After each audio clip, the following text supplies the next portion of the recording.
100% Bénin, mesdames, messieurs, toujours un plaisir de vous savoir fidèles au rendez-vous. Bienvenue. Nouvelle configuration de la Cour constitutionnelle depuis le dernier Conseil des ministres. Fini les spéculations. Les noms des futurs sages devant y siéger sont officiellement connus, les visages aussi. Dans la foulée, on nous dit qu'une peur bleue, un vent de panique s'est aussitôt emparé de la République. Vent de panique à peine dissimulé au travers de certains communiqués de presse et réactions enregistrées ça et là. Et pourtant, la désignation des 7 sages de la haute juridiction ne souffre d'aucune anomalie au regard des tests de la législation en vigueur. Composition de la Cour constitutionnelle, 6e mandature, les dés pipés d'avance, c'est l'interrogation à valeur de thème au menu de votre émission Débat du jour. Dans un instant, le regard croisé d'un éditorialiste et d'un homme de droit. Mais avant, la une des journaux.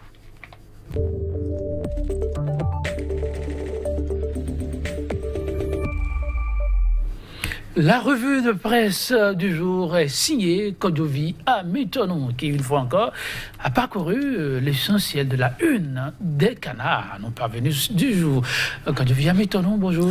Bonjour Joël Etodji, bonjour également à nos amis téléspectateurs qui nous ont suivis tout au long de cette semaine, parce que c'est le dernier jour quand même. Tout à fait, dernier jour de la semaine marqué par une actualité aussi diverse que variée, des rochers disponibles au Bénin, mais qu'il faut aller chercher en Norvège. Le sujet a intéressé plus d'un confrère qui sont revenus là-dessus, au loin des débats politiques où la renaissance du Bénin est... Yali Soglo, oui, donne à nouveau de la voix à travers les géniteurs de la formation politique à ces deux sujets dont vous allez certainement nous parler. Tout à fait, Joël Etodji, sans oublier la reddition de comptes, parce qu'il y a le journal La Dépêche par lequel nous allons démarrer donc cette une qui s'intéresse au dossier PPEA2 où il se demande où est passé véritablement l'argent de l'eau.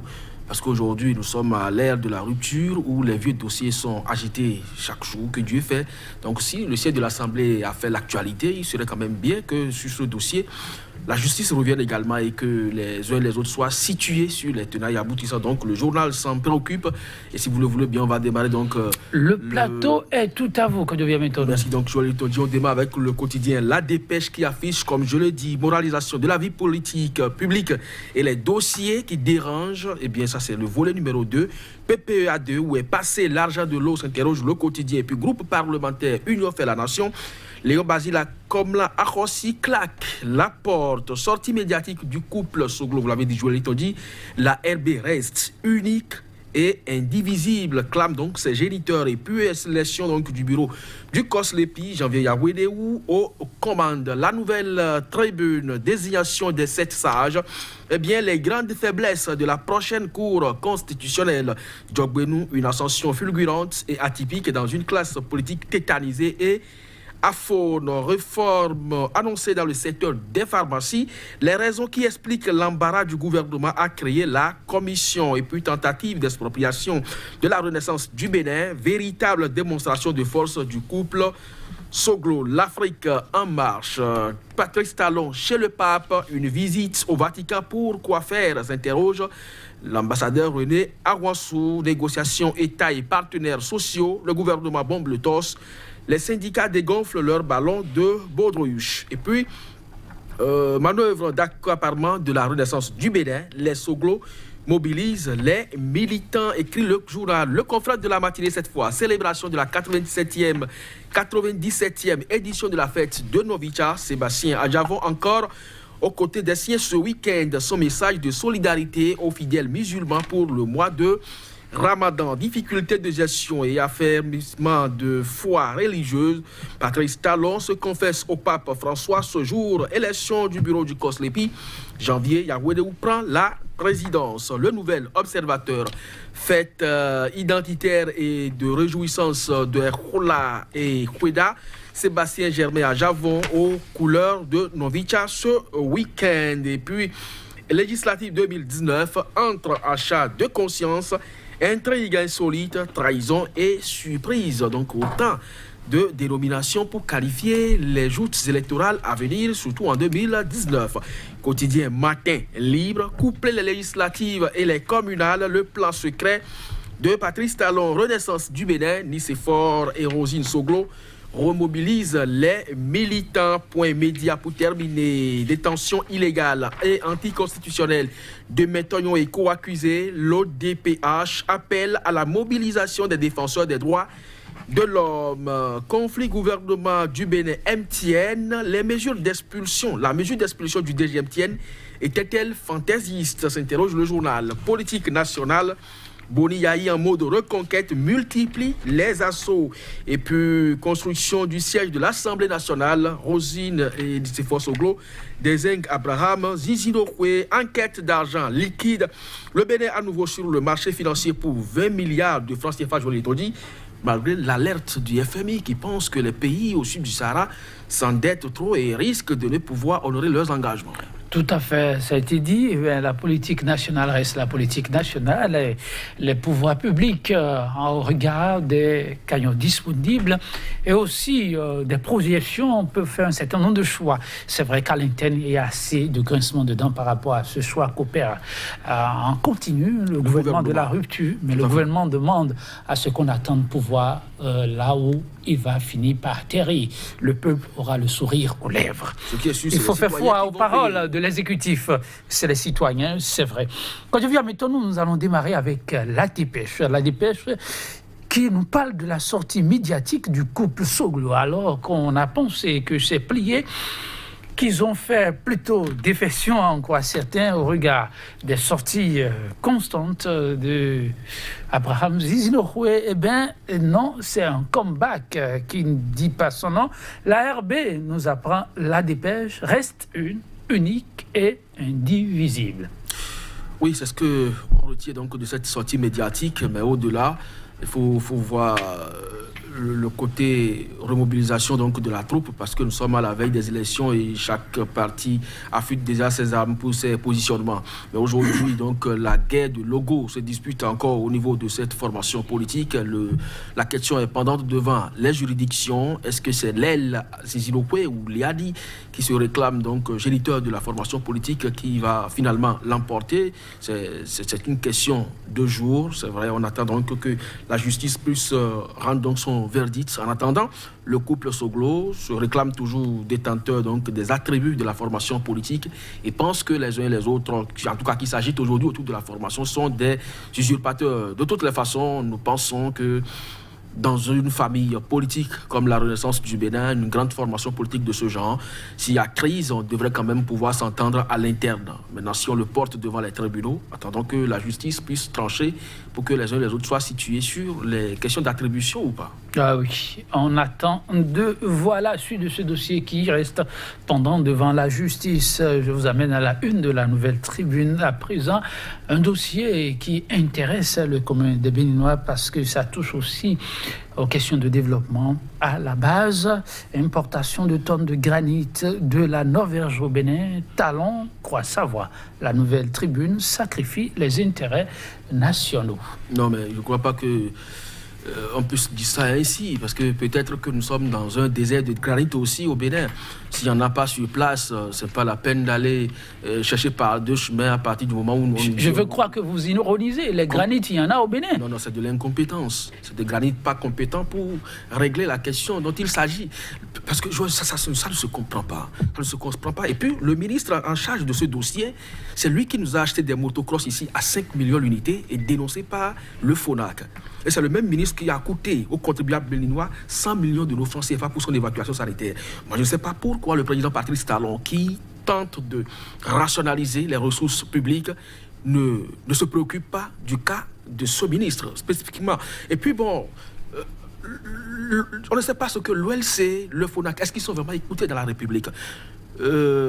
Je ne veux pas croire qu'il y a du deux poids, deux mesures dans le cadre de la lutte contre la corruption, mais quand ça se passe comme ça, c'est une injuste insulte. Le journal croit savoir que le chef de l'État sacrifie les intérêts nationaux au détriment de l'étranger, mais moi je vois que c'est une question de souveraineté qui est ici mise en cause, parce qu'on ne comprend pas que, déjà à partir de la région du de Dan jusqu'à la hauteur de Tchaourou, on dispose d'assez de granit, au point où aujourd'hui, même pour accéder à la ressource vitale qui est l'eau dans la région de Dassa, par exemple, l'État a été obligé de débourser des milliards de francs CFA pour pouvoir forer les puits et qu'on aille jusqu'à la Norvège, en Europe, chercher du granit pour régler un problème à Ouida, parce que c'est la ville du chef de l'État, où on veut faire croire que c'est des granites importés d'Europe qui ont fait ça.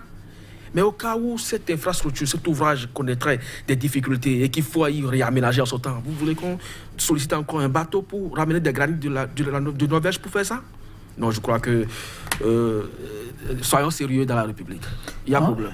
Oui, c'est ce que pensent beaucoup. En tout cas, je vous le souffle. Le ministre est prêt à revenir au devant de la scène pour vous expliquer les mobiles profonds ayant motivé ce choix. Cela n'a pas été fait. Qu'il clarifie d'abord les achats de 5 millions de motos à une seule moto à 5 millions, qu'il clarifie ça d'abord au moins. Ah non, mais écoutez, il paraît que le procureur de la République est saisi par ce dossier. Voilà, soyez tranquille.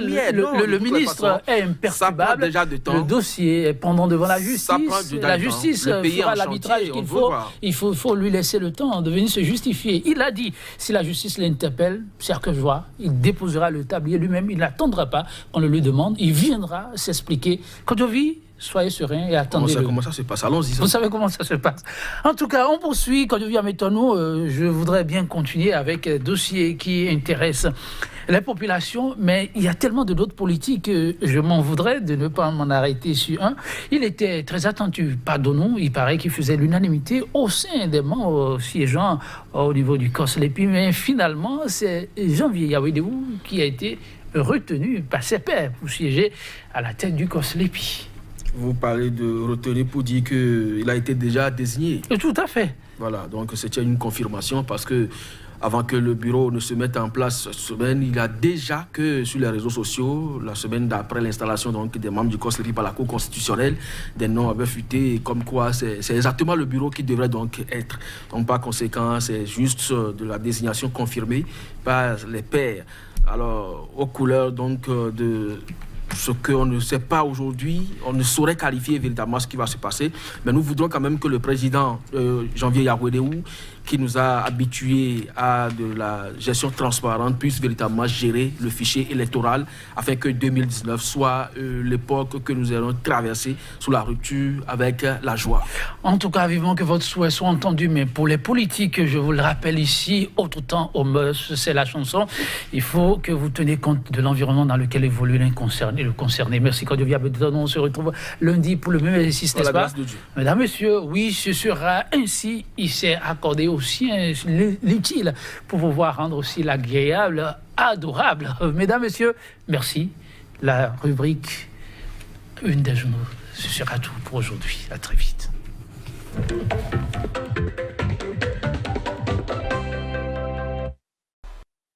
100% mesdames, messieurs, toujours un plaisir de vous savoir fidèle au rendez-vous. Bienvenue. Nouvelle configuration de la Cour constitutionnelle. Depuis le dernier Conseil des ministres, fini les spéculations. Les noms des futurs sages devant y siéger sont officiellement connus, les visages aussi.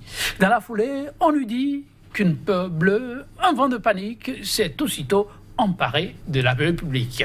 Vent de panique à peine dissimulé au travers de certains communiqués de presse et réactions enregistrées ça et là. Et pourtant, la désignation des 7 sages de la haute juridiction ne souffre d'aucune anomalie au regard des tests et de la législation en vigueur. Composition de la Cour constitutionnelle, 6e mandature, les dés pipés d'avance. C'est là, mesdames, messieurs, l'interrogation à valeur du thème au menu de votre émission Débat du jour. Dans un instant, le regard croisé d'un éditorialiste et d'un homme de droit. À ma droite, il a nom Vincent Folly. Éditorialiste, il est le promoteur du quotidien béninois d'information et d'analyse, la Nouvelle Tribune. Vincent Folly, qui n'est plus à présenter. Vincent Folly, bonjour. Bonjour, Joël. Merci de m'avoir invité. Sachez-le, le plaisir est partagé. Très bonne tenue, hein. J'aimerais bien la récupérer juste à la fin. Permettez. Tu pourras la prendre à condition de me donner ta veste. Oh, il n'y a pas de problème. Ça va se faire. Alors, en face de lui, un homme de droit. Ça fait un moment par ici, mais très connu. Il n'est plus à présenter non plus. Maître Alain Oronla, c'est de lui qu'il est question. Avocat au barreau du Bénin, il est analyste très au fait de l'actualité socio-politique. Maître Alain Oronla, bonjour. Bonjour Joël. Et merci de nous rejoindre. Très heureux de retrouver le plateau de 100% Bénin et très heureux de débattre avec Vincent Folly. Il paraît... Dans sa belle tenue. Ah oui, vous confirmez. 3 magistrats d'une expérience de 15 ans au moins, 2 nommés par le bureau de l'Assemblée nationale, 1 par le président de la République, 2 juristes de haut niveau, professeurs ou praticiens du droit, ayant une expérience de 15 ans au moins, nommés l'un par le bureau de l'Assemblée nationale et l'autre par le président de la République, et puis 2 personnalités de grande réputation professionnelle, nommées l'une par le bureau de l'Assemblée nationale et l'autre par le président de la République. Dans les règles de l'art, mesdames, messieurs, les 7 sages devant siéger à la Cour constitutionnelle ont été désignés. Mais depuis, s'ensuit une vague d'indignation, une polémique à n'en point fini. Je me retourne vers l'homme de droit, Alain Oronla. Que vous inspire alors toute cette controverse qui continue? La controverse est légitime parce que les personnalités qui ont été désignées conformément à la Constitution, la règle a été bien suivie, bien observée, la mécanique est en place, elle est huilée. Donc, la compatibilité avec les normes constitutionnelles est réussie. Mais bien que je me réjouisse personnellement de la promotion de Joseph Diogbenou, qui est un confrère, qui est un ami et qui est notre représentant dans le système, n'est-ce pas? Bien que je me réjouisse pour cette ascension fulgurante, certainement méritée, nous avons le devoir de dénoncer la manière de procéder. C'est-à-dire qu'il y a une connivence problématique dans le mode de désignation, par exemple, par le Parlement, du ministre de la Justice. C'est vrai, le Parlement est dans ses prérogatives, qui aurait pu être désigné par le président de la République lui-même. Je ne doute pas et je ne conteste pas les qualités du personnage. Ça illustre une connivence entre 2 pouvoirs qui devraient en principe non pas être en conflit, mais en vigilance, puisqu'il y a pouvoir et contre-pouvoir, pour désigner l'arbitre de leur débat, puisque la Cour constitutionnelle, elle est d'abord là pour rappeler chaque institution dans son rôle. C'est vrai que notre Constitution permet la chose, puisqu'on fait du juge arbitre des institutions principalement et du respect de la Constitution. On permet la désignation de ses membres par le pouvoir politique, quasiment à la discrétion des autorités politiques. Et ce n'est pas un précédent. Chaque président a toujours envoyé ceux qu'il considère comme les siens à la Cour constitutionnelle, comme si on ne trouve pas au Bénin des constitutionnalistes ou des juges constitutionnels capables de ne s'en tenir qu'à l'interprétation de notre Constitution. Parce que c'est ça, le fondement et le fondamental de leur rôle. En somme, une polémique qui s'explique. Une polémique qui s'explique par ailleurs par le fait que mon ami Joseph Diogbenou, qui est très emblématique de ce pouvoir, dans sa volonté certainement de conduire des réformes, a montré des signes de brutalité, a contribué à faire échec, par exemple, au projet de révision de la Constitution mené au forceps, a inspiré un certain nombre de décisions qui ont été déclarées anticonstitutionnelles par la Cour précédente. Ce qui peut faire craindre, par exemple, qu'en étant à la Cour, et probablement en briguant la présidence de cette Cour, il soit tenté d'insuffler à cette Cour l'exécution de la politique de réforme contestée de l'actuel régime. Vincent Folly, oui, c'est d'éléments d'appréciation évoqués par votre vis-à-vis. Au demeurant, tout porte à croire que l'ambiance qui règne actuellement autour de ces nominations reste une ambiance qui va de soi. Je ne sais pas si c'est le regard de l'éditorialiste aussi. Ben oui, j'ai écouté le maître Oula et j'avais peur qu'il n'épuise le sujet puisqu'il a entamé et puis il est allé maintenant dans le fond et j'avais peur. Mais cela dit, la controverse, il y aura toujours controverse. Je crois que tous les 5 ans, à l'occasion d'un renouvellement, c'est tout à fait normal.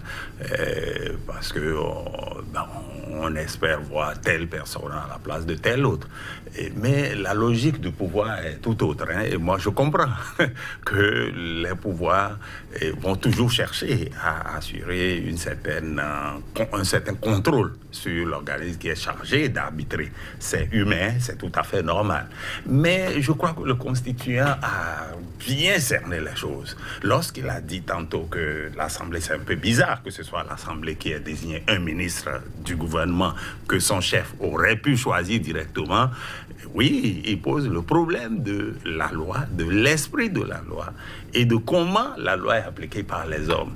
Lorsque on dit 4 nominations, le mode de désignation a été cadré par le constituant en disant 4 par l'Assemblée et 3 par le président de la République. C'est une manière d'assurer un certain équilibre parce qu'à l'Assemblée, il se retrouve des tendances, donc des gens qui vont pas être du même côté. Regardez aux États-Unis, on a toujours catégorisé, quel que soit ce qu'on dit de ce pays, démocratie très avancée, mais on est capable de dire que tel juge est démocrate, que tel autre est républicain. Mais ça n'empêche pas, lorsque les choses doivent être jugées, que les gens jugent selon les tests. Mais il y a globalement une façon de concevoir les choses par les républicains, une façon de concevoir les choses par les démocrates. Et lorsqu'un républicain arrive au pouvoir, il essaye toujours de voir quel juge peut aller dans le sens de ce qu'eux, ils considèrent comme leur vision de la société. On voit ça aux États-Unis. Ça n'est pas mauvais que dans notre pays, que quelqu'un dise « moi, je suis au pouvoir, je cherche à avoir quelqu'un qui épouse ma vision ». Mais alors, il faut que les choses se fassent un peu de manière, j'allais dire, démocratique, un peu élégante. Mais la manière dont le professeur Diop-Benou a été désigné par l'Assemblée, ça intrigue un peu. Quel est ce coup fourré que le gouvernement a fait, alors qu'il était plus loisible pour lui de le choisir directement. Mais c'est lui qui nomme les ministres. Et maintenant, l'Assemblée lui dit, donne-moi ton ministre pour aller siéger. Il y a un problème éthique, il y a un problème Mais c'est sûr que ça traduit une certaine collusion. Et où on veut en venir, moi je ne sais pas. En regardant bien la composition, on voit qu'il n'y a qu'un seul professeur, j'allais dire ce qu'on appelle de haut niveau ou bien un juriste de haut niveau. Encore que la notion de juriste de haut niveau a été élargie. Madame, comment elle s'appelle? Cécile Desdraveau. Oui. Elle est professeure de droit, dit-on. Elle est spécialiste de droit du travail. J'ai pu lire des choses qui ont circulé. C'est pourquoi il faut saluer les réseaux sociaux qui font un travail de recherche et qui nous aident, nous, la presse traditionnelle, à voir un peu les choses. Et nous voyons des choses rapidement. On a balancé son CV et ça permet de voir que, voilà, c'est un spécialiste de droit du travail. Et il y a eu des débats pour savoir si quelqu'un de cette ampleur, est-ce qu'elle est bien placée. Donc, il y aura toujours des débats par rapport aux personnes qui siègent.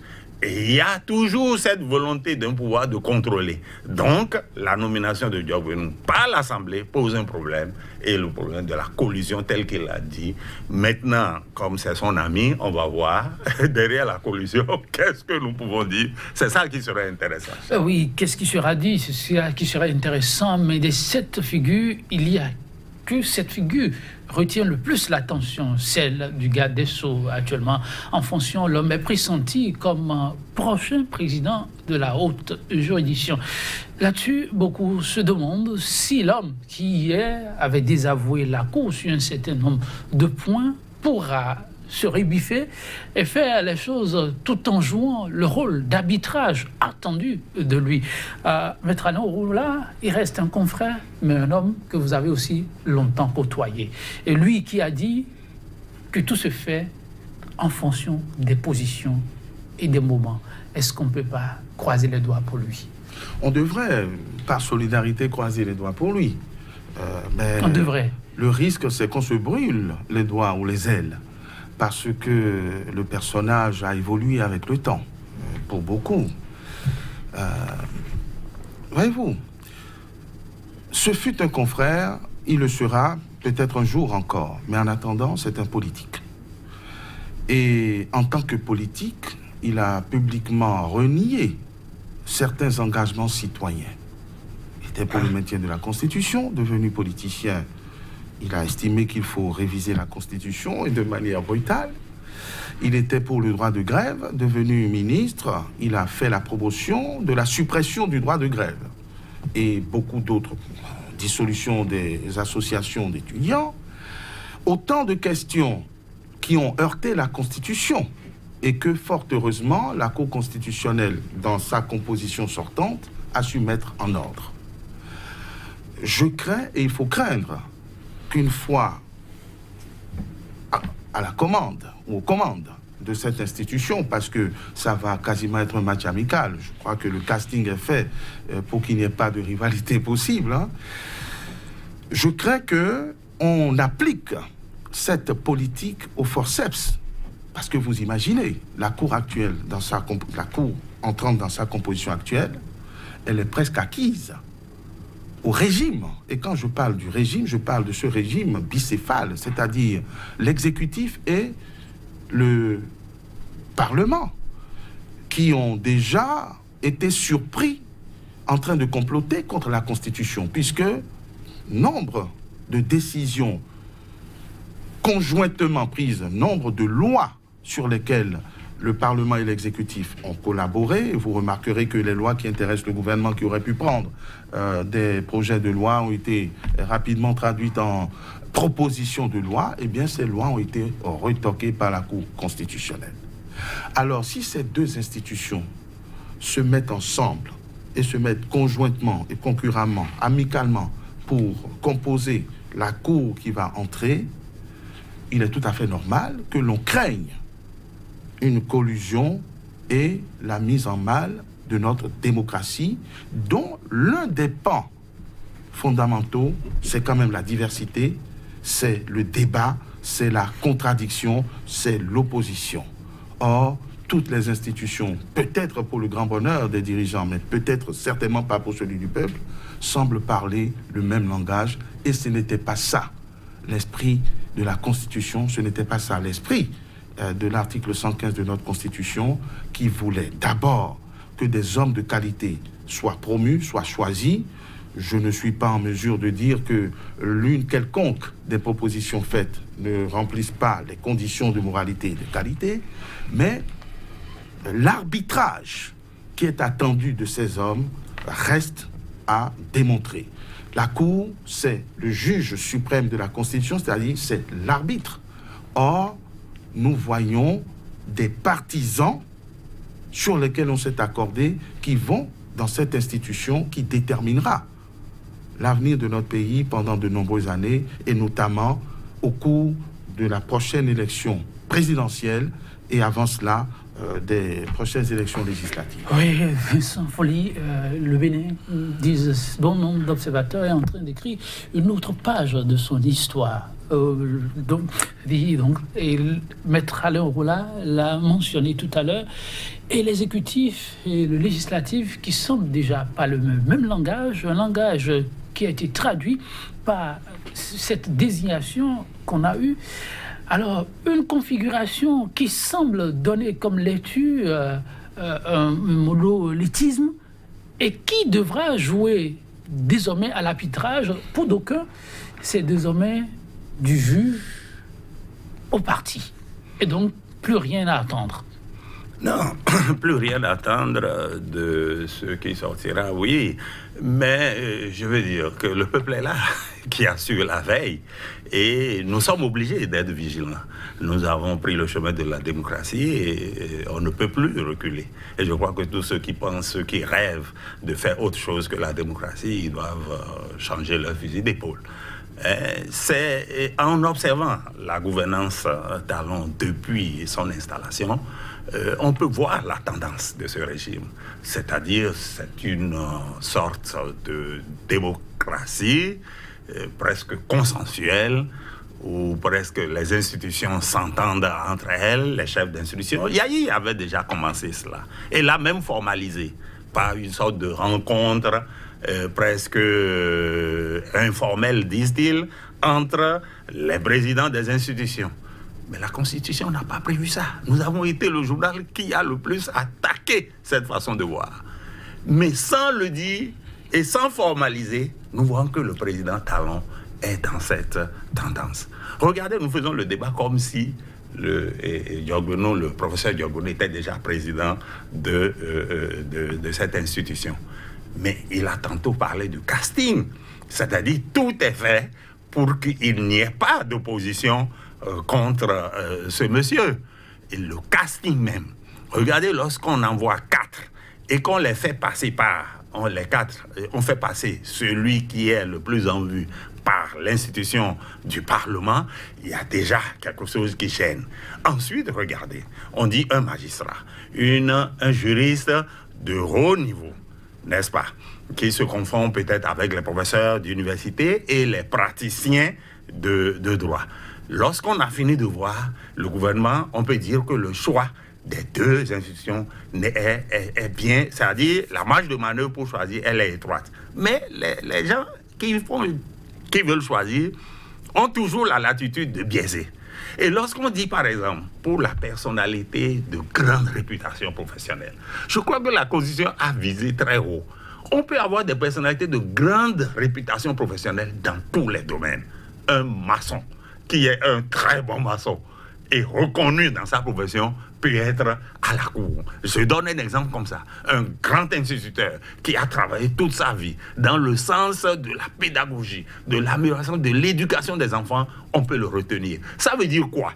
Que les gens qui doivent choisir doivent ouvrir l'œil pour trouver, pour ce critère-là, des gens qui remplissent. Lorsque je regarde celui que le Parlement a choisi, la personnalité de grande réputation professionnelle, ça va dire que c'est quelqu'un qui a la dimension du pays, est connu. Et même si on le dit, il est instituteur, oui, chacun va le dire. Je veux vous dire, pour saluer un instituteur de très grande qualité, il y avait eu, dans les années 80, où le régime chancelait, une école primaire qui s'appelait La Source, une école privée, dirigée par un monsieur qui est décédé depuis, qui s'appelle Ouedako. C'était un très bon instituteur, dont tout le monde parlait. Lorsqu'on parle de personnalité de grande réputation, je parle dans ce domaine-là, par exemple, dans le domaine de l'enseignement, à quelqu'un de ce genre. Mais lorsque on voit les choix opérés par les gouvernants ou alors par le Parlement, bon, on s'interroge. Lorsque je vois celui que le président de la République a choisi, je le regarde, je vois son cursus, moi, ça me pose problème. Et je vois aussi du côté du Parlement, j'ai le même problème. Or, on peut effectivement trouver des personnalités de grande réputation professionnelle dans le pays, si on cherche. Mais généralement, ce n'est pas ce qu'on veut. On veut toujours celui qui va venir travailler dans le sens qu'on veut. Cela dit, nous parlons comme si le professeur Diogbenou était déjà là. Et je dis, tel que la Cour est composée, vous verrez que ça va dans le sens. Quand je prends celui que le président de la République a pris comme personnalité de grande réputation, je vous ai dit les limites et les raisons que... Ce que le Parlement a choisi, je crois qu'un certain monsieur Katari, que je ne connais pas, mais il paraît qu'il aurait des accointances avec le président de la République. Il travaille dans le coton, il est connu, il paraît que c'est quelqu'un qui le tutoie, qui l'appelle par son prénom. Mais ce n'est pas une mauvaise chose. Mais de là à organiser les choses de la façon dont on organise, on voit déjà quelle est la tendance. Lorsque je vois aussi les magistrats qui sont retraités, la plupart sont des retraités. Et il paraît même qu'un parmi eux serait dans un état, je salue, avec toute la politesse que j'ai, je ne le connais pas. Mais alors, qu'est-ce qu'on veut? Il faut des gens pas trop vieux, pas trop jeunes, mais assez actifs. J'ai écrit un éditorial aujourd'hui pour parler du professeur Diogbenou. Et j'ai essayé de voir. Il a 49 ans.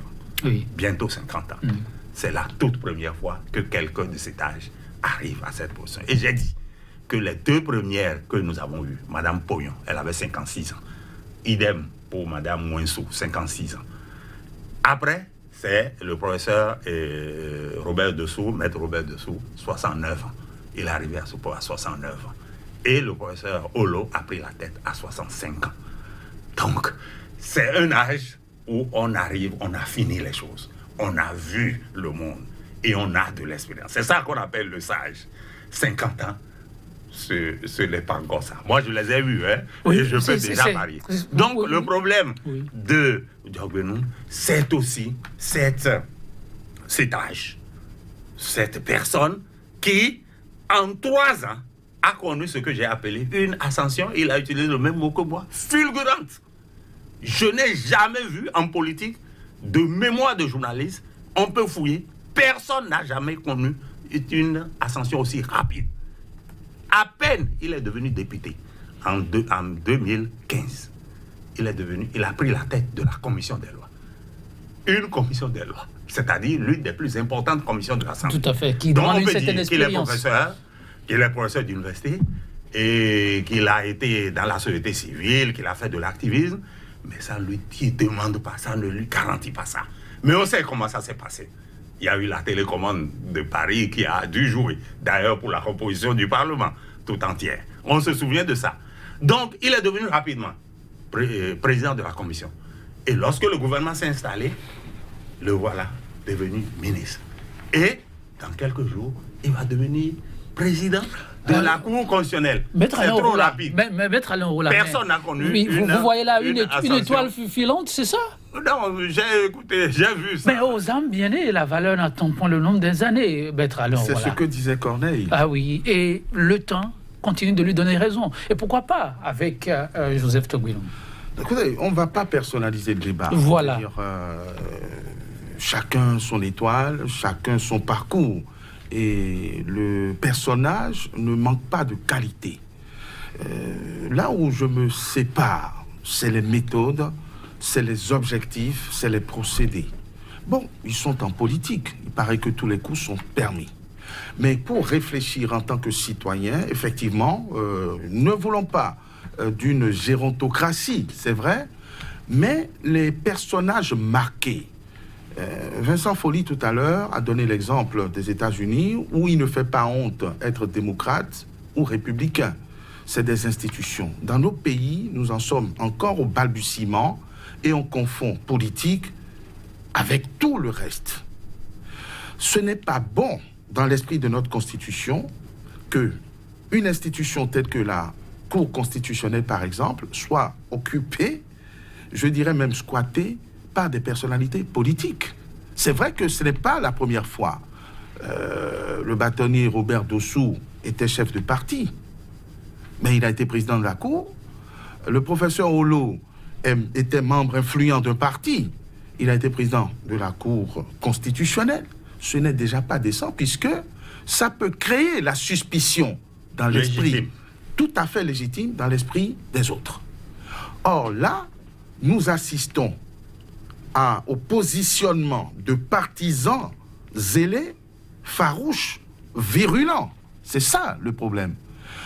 À une place où le juge doit être incolore, inodore. Et sans saveur. Et sans saveur, doit être neutre et froid pour se contenter en toute sagesse de dire ce qui est conforme ou non à la Constitution, ce qui est bon pour la paix et la démocratie, c'est-à-dire les paradigmes de notre démocratie. Hélas, les textes qui ont été conçus pour des gens de bonne foi sont aujourd'hui détournés par des gens en activité politique. Et je dis que une certaine hauteur pour prendre cette décision, on a même mis ça de côté. Parce que quand on faisait tout à l'heure une spéculation, voilà, Joseph Diogbenou, je ne voudrais pas que le débat se focalise autour de lui. Parce que mais nous, malheureusement. nous, on se réjouit, c'est bien, il n'y a pas de souci là-dessus.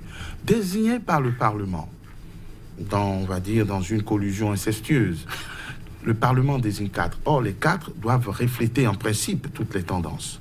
Si vous regardez bien les 4, ce n'est pas un choix spontané du président de l'Assemblée, je n'en suis pas sûr, et je ne crois pas qu'on aurait osé devancer les prérogatives du président de la République, s'assurer qu'il veut bien se séparer de son garde des Sceaux. Donc ça a été une entente.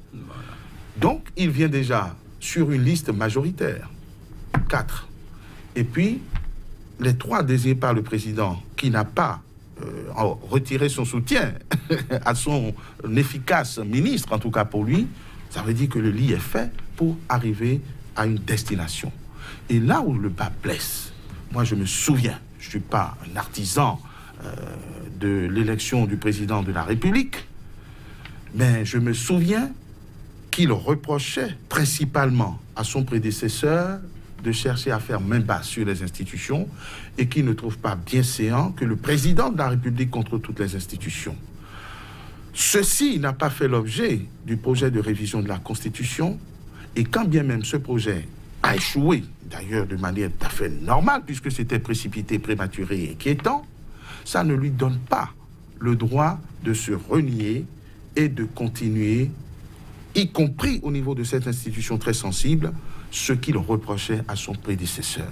Et c'est là où moi je me permets de donner quelques leçons. On doit pouvoir prendre la hauteur, quels que soient les désagréments, puisque on est rentré en politique, tous les coups sont permis, on veut coûte que coûte contrôler. Ce n'est pas ça la démocratie. Et les personnalités, les hautes personnalités, il en existe. Moi je n'ai rien à redire sur les choix qui ont été faits. Il y en a beaucoup qui n'auraient pas été les miens. Parce que à la Cour constitutionnelle, on doit avoir affaire, non pas forcément à des érudits, mais on doit avoir affaire à des gens prédisposés à la rigueur, à la neutralité. Or là, nous avons des gens acquis et nous avons de fervents partisans qui ont déjà annoncé leur couleur. Nous sommes en droit et en raison de redouter l'orientation que la nouvelle Cour constitutionnelle prendra. Et c'est inquiétant quand on sait que et l'exécutif par le président de la République et par le ministre garde des Sceaux, nous savons ce qu'ils pensent de notre Constitution, qui ne devait pas être révisée, mais qui par la suite doit être révisée comme on veut. Nous savons ce que pensent les parlementaires actuels de notre Constitution, puisqu'ils ont pris le risque de voter des lois dont il était évident qu'elles étaient contraires à la Constitution. Nous craignons de manière légitime qu'on cherche à faire sa propre cuisine à des fins que je ne peux pas pour l'instant élucider. Mais fort heureusement, il y a encore des gens qui réfléchissent dans le pays, et où que nous soyons, nous ferons en sorte que nos dirigeants, nos gouvernants et le président à venir de la Cour constitutionnelle, dont je serai le principal conseiller opposant, nous ferons en sorte que nos textes soient bien lus. Alors, en tout cas, comme vous l'avez dit, l'élection n'a pas encore été faite, les membres n'étant même pas encore installés, sur juin, on sera situé, mais en attendant. Mais qu'est-ce qui empêche qu'on n'ait pas un autre schéma? Finalement, c'est vrai, tous les clignotants semblent indiquer l'actuel garde des Sceaux comme la personne la plus indiquée pour se retrouver au niveau de ce fauteuil. Mais amusons-nous un tout petit peu. Face à si, Moustapha, magistrat à la retraite, l'homme ne peut-il pas susciter un peu d'admiration des siens? Je ne le connais pas, malheureusement. Mais je veux dire, et le casting tel qu'il a été fait, nous redisons presque les mêmes choses. Hein, oui. Il faudrait qu'on évolue. Le casting tel qu'il a été fait ne peut pas donner autre chose. Ne peut pas donner autre chose. Mais si nous prenons la seule présence de cette femme que vous avez même qualifiée vous-même de juriste de haut rang, elle ne peut pas faire la différence? Non, mais la différence qu'il a choisie. Écoutez, moi je dis, le problème, il y aura toujours des débats, des polémiques sur le choix de telle personne. Mais je veux dire, tel que ça s'est passé entre le Parlement et l'exécutif, la nomination, la désignation du professeur Diop Bénou par le Parlement pose problème. Et c'est sûr, et nous l'avons tous dit ici, il doit avoir eu un certain deal. Alors quel deal? Moi, je ne sais pas. Où le président voudrait cacher son jeu en ne désignant pas directement son ministre pour qu'on ne dise pas c'est lui que je veux imposer. Il laisse le Parlement faire la proposition. Encore que ça revient au même lorsqu'on finit de faire les analyses. Cela dit, ce qui inquiète dans la désignation des gens, c'est la proximité. La trop grande proximité, je peux dire la complicité qu'il y a entre le professeur Diop Bénou et son président. Et les inquiétudes vont dans le sens que, est-ce que cette personne qui a eu à poser un certain nombre d'actes, qu'on a connus par le passé sous un autre visage. Regardez chez nous, si vous avez pu lire mon canard, je suis obligé de parler de mon canard. Allez-y, oui. j'ai fait un éditorial et j'ai comparé le professeur Diogbenou à Janus. Janus, c'est un dieu romain qui avait 2 visages, un derrière et un devant. Je l'ai dit, le professeur Janus, le professeur Diogbenou est Janus. Un Janus, un visage qu'il nous a montré lorsqu'il était dans la mouvance, lorsqu'il était membre de la société civile, et un autre complètement différent. Et là, on ne retrouve plus. Et nous qui étions ses amis, et je revendique ça, parce qu'il était l'avocat de mon journal, qui ne m'a pas beaucoup facturé. Et nous nous entendions comme larron en foire, jusqu'à ce qu'il aille là où il est. Et je ne retrouve plus le personnage. Et sur le Maître Ouroula a déjà dit sur certaines choses, sur le droit de grève, sur les positions de la personne avant. Mais comment peut-on changer du tout au tout en un si court laps de temps? C'est ma réflexion profonde. Je connais le phénomène de la transhumance dont nous nous plaignons ici. Mais chez le professeur Diogbenou, ce n'est pas la transhumance. C'est comme si les idées, en un rien de temps, ont changé. Et que les repères ont changé. Soit que vous ne connaissiez pas l'homme. Mais alors, peut-être j'ai un âge qui est largement au-dessus du sien. Et certainement, certains ont pu me dire, bon, il était comme ça quand il était. Mais nous sommes quoi? Nous sommes ce que nous avons été, ce que notre éducation nous a donné. Mais comment peut-on changer du tout au tout en l'espace de 3 ans? Ça me pose un problème pour le professeur Diogbenou. Et je lui dis, s'il est capable d'opérer ce changement-là aussi rapidement, il peut, à cause de la hauteur de la fonction qu'il occupe aujourd'hui, opérer le même changement et dire, voilà, j'étais dans une position de politicien il y a quelques mois, il y a quelques jours, maintenant, je deviens un arbitre. Et qu'il se mette à cette hauteur, et qu'il change encore son visage, et qu'il devienne un autre visage de Janus que nous allons admirer, qui va dire, je suis dans une fonction, quelqu'un m'a choisi, et prononcer la phrase de Badinter, le devoir d'ingratitude. Je ne veux pas, vous m'avez nommé, moi je ne vous connais plus. C'est ça? Cette formule-là, vous m'avez nommé, je ne vous connais plus. Parce que la fonction qu'il occupe aujourd'hui est une fonction qui dépasse, qui transcende la politique. Et qui transcende les positions politiques, les convictions politiques. Et qui se met dans une posture différente de la posture. Je veux que le professeur Diogbenou soit capable. Et je pense, s'il a été capable de faire cette mutation vers ce que nous l'avons vu faire il y a quelques années, il peut être capable. C'est pourquoi moi je suis optimiste par rapport à ça. Et je dis, il peut encore changer. Voilà. Il peut, oui, vouloir ses pouvoirs. Mais alors, dans les faits, que pourra-t-il bien se passer? Maître Alain Ouroula, vous évoquiez il y a quelques minutes ces réalités que le peuple a eu à vivre relativement à un certain nombre de textes de loi. Je reviens, marque mon arrêt sur le cas de droit de grève. Que pourra-t-il bien se passer? On est en termes d'analyse là. Parce que le chef de l'État l'a dit, à un moment donné, il a dû demander l'appui et l'obtenir du législateur pour pouvoir espérer atteindre cet objectif-là. On pourrait revenir là-dessus? Tout est possible, hein, et je crois qu'on fait tout pour rendre les choses possibles. Une complicité entre l'exécutif, le législatif et la Cour constitutionnelle suffit pour assouvir les projets qu'on nourrit pour notre pays. Et dont je ne dis pas forcément qu'ils sont de mauvais aloi. Mais alors, pour être compris, il faut qu'ils soient expliqués, explicités, et qu'on ne dise pas que ceux qui trouvent à redire comme nous autres n'ont rien compris. Le risque de complot est là. Le risque de complot existe. Et quand nous parlons au régime, au président de la République, au ministre de la Justice, nous leur disons, nous qui sommes à peu près aussi sachants que vous, aussi intelligents, nous vous alertons sur les dangers de vos intentions, de vos bonnes intentions. Et il ne faut pas perdre de vue que l'enfer est pavé de bonnes intentions. Absolument. Encore que on est dans un domaine où on ne doit plus présumer les bonnes intentions, puisque le président de la République a été très clair. Pour se faire réélire, ce qui veut dire je pourrais me faire réélire, puisqu'on avisera, il suffit de soumettre tout le monde et de faire même bas sur les institutions. Remontons au discours de campagne. Revenons au discours du chef de l'État. À ses actes, il veut rempiler ou installer un des siens, ce qui est tout à fait légitime. Mais ce n'est pas une raison pour que nous laissions nos institutions s'instrumentaliser à tout point de vue.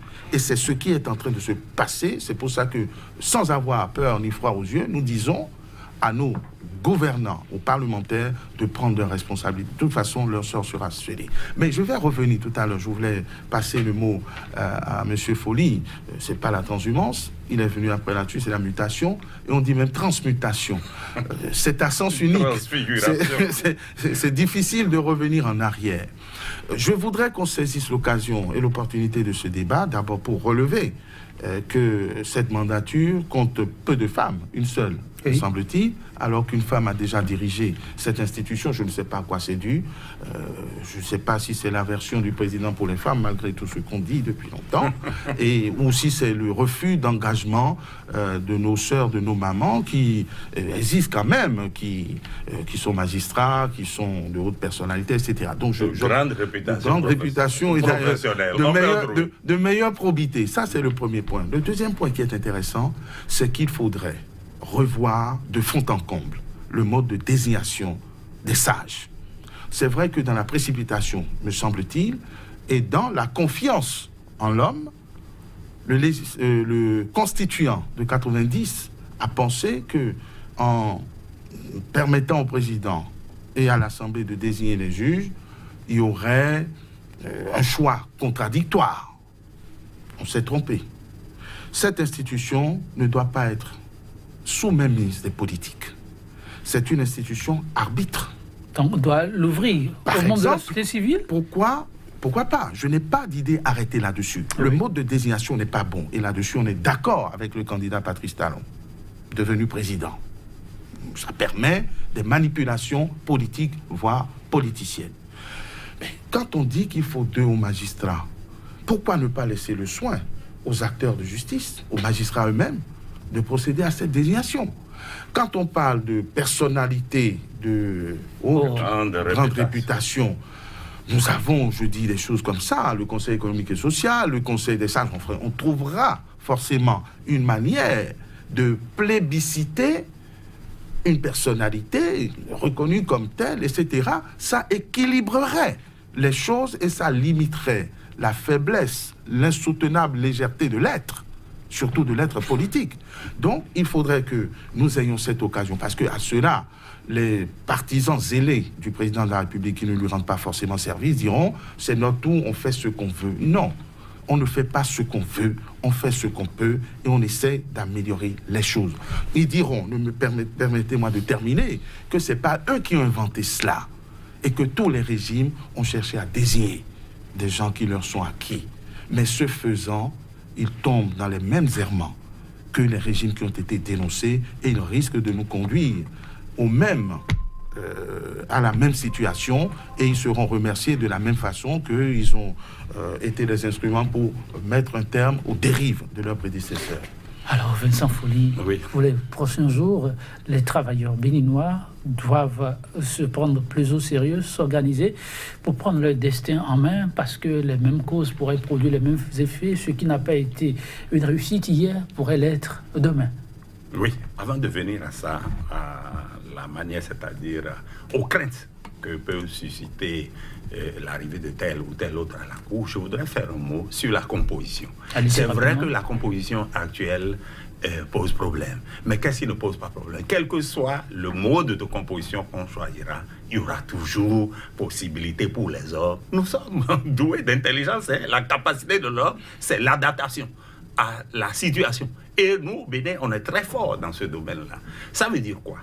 Lorsqu'il dit que chaque profession, je crois que ça a été le projet du candidat Talon, de dire que les avocats, on retient qu'il y aura des avocats, il y aura des magistrats, il y aura des juristes de l'université, et que chaque corps de métier choisisse les membres à la Cour. C'est oui, c'est vrai. C'est une façon de procéder qui peut s'avérer tout à fait démocratique. Parce que le président de la République, au niveau où il est, à moins d'avoir des conseillers, je crois qu'il en a, et qu'il lui dise, voici tel magistrat, voici tel avocat qu'on peut choisir. Je crois que c'est dans ce sens qu'il peut dire. Il ne peut pas connaître tous les avocats, mais les avocats se connaissent. Les magistrats se connaissent. Ils peuvent choisir eux-mêmes. Mais là encore, je dis que ce n'est pas la panacée. Pourquoi? on a dit à la Sénat, à la dernière Sénat, qu'il fallait choisir un magistrat. Vous vous souvenez? Bien sûr. Et qu'est-ce qui s'est passé? Ben, on a choisi un magistrat, mais les magistrats ont fait leur choix. Et ils ont présenté une liste de 3 personnes. Et ce n'est pas le premier qui a été retenu. Donc, le choix, lorsqu'on dit que les professions sont capables de choisir, il y a possibilité pour les gouvernants de susciter des choix, j'allais dire, de manipuler les choix de noyauter. De noyauter. Et de noyauter les choix que les gens... Parce que nous sommes intelligents. Alors, Et par rapport à ma question... Par rapport à la question, maintenant, je reviens aux craintes. C'est vrai que l'arrivée de Diogounou, qui a soutenu la révision de la Constitution, le retrait du droit de grève aux travailleurs, pose quand même un certain problème. Mais je dis, vous savez pourquoi la Cour constitutionnelle de notre Cour a été obligée, et je dis bien, elle a été obligée de voter, de dire qu'on ne peut pas retirer le droit de grève. Elle aurait pu venir à la corroborer, j'allais dire adopter la jurisprudence, si tant est que, ou bien faire de la loi sur le retrait de la grève aux douaniers une jurisprudence et dire... Et généraliser cela. Et généraliser. Mais ils n'ont pas pu. Pourquoi? Ils n'ont pas pu. Ou bien ils n'ont pas voulu. Non, ils auraient voulu, puisque nous avons au moins... Nous sommes des informateurs, hein, on a une idée de ce qui s'est passé au sein de cette cour. Alors pourquoi ils n'ont pas pu? Ils n'ont pas pu. Pourquoi? Parce qu'il y avait une grande mobilisation des travailleurs. Vous avez vu, dès que la loi est sortie, les magistrats, les premiers, ils ont réagi. Après, tous les autres travailleurs ont pris. Et la grève qui a été déclenchée d'abord pour dire non, on ne peut pas retirer le droit de grève. Donc cette mobilisation générale a été une grande pression pour la Cour. Certains ont dit, le pouvoir surtout ont dit, ah mais pourquoi ils n'attendent pas? Les députés ont déjà voté la loi, ils devraient attendre. Ça, c'est la tendance du président de la République qui dit, mais nous on est au pouvoir, vous attendez votre tour, et puis nous on fait ce qu'on veut. Et vous attendez. Non, ça ne se comporte pas comme ça. Nous sommes en démocratie. Le mot de la fin, ce serait de dire, si on est déjà à la fin, ce serait de dire que moi je ne crains rien pour toutes les cours qui vont venir. On peut mettre son frère, sa soeur ou ses parents. Je crois que la Cour a un rôle d'arbitre. Et ce rôle l'oblige à prendre de la hauteur. Et lorsqu'elle prendra des décisions qui ne seront pas des décisions qui vont dans le sens de ce que les populations souhaitent, regardez la Cour. Lorsque la Cour Olo a pris la décision 39 ans plus un jour, ça fait 40 ans. Est-ce que ça a pu s'appliquer? Merci, Vincent Folly. Oui, le peuple a le dernier mot, semblez-vous dire. Peuple a le dernier mot. Maître Alain Orola, sur la question, qu'êtes-vous tenté de dire, pour conclure? Que le Bénin a son destin et que je fais partie de ceux qui ont confiance en ce destin et qu'il s'accomplira. Mesdames, Messieurs, merci. Croyez aussi en votre destin, il s'accomplira parce que vouloir, c'est pouvoir et la détermination suit. 100% Bénin, c'est tout pour le numéro du jour, mais j'ai bien envie de vous laisser en compagnie de cette citation d'Emmanuel Comte pour un agréable week-end. Il dit ceci: si tu te fais vers de terre, alors ne te surprends pas si on t'écrase avec le pied. Qu'on ne vous crase pas, ça dépendra que de vous. Excellent week-end à vous par anticipation. À très vite.